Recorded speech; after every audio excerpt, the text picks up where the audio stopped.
De vastes opérations terrestres, pour reprendre les mots de l'armée israélienne, sont en cours dans le nord et le sud de la bande de Gaza. Au moins 50 Palestiniens, dont des enfants, ont été tués dans des nouveaux bombardements selon les secours. Des discussions indirectes pour une trêve sont en cours à Doha.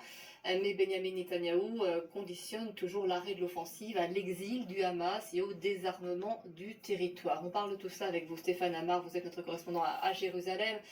À quoi ressemble tout d'abord cette opération qui semble donc beaucoup plus importante que ce qui a été mené jusqu'à présent?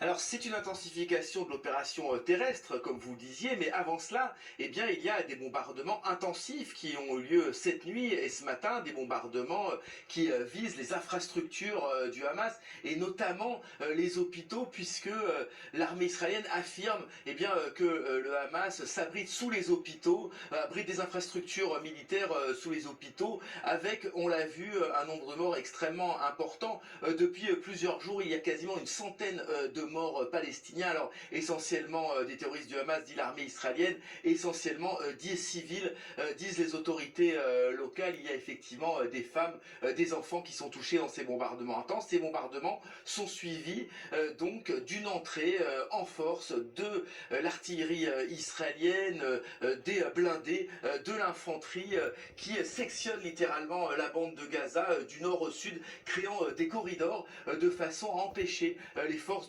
du Hamas de se déplacer d'un endroit à l'autre de la bande de Gaza. L'objectif avoué est d'arriver au démantèlement de l'infrastructure militaire du mouvement islamiste. Il faut préciser que les autorités israéliennes ont officialisé ce matin la mort de Mohamed Sinwar, le frère de Yahya Sinwar, qui aurait été tué par l'armée israélienne dans un tunnel la semaine dernière.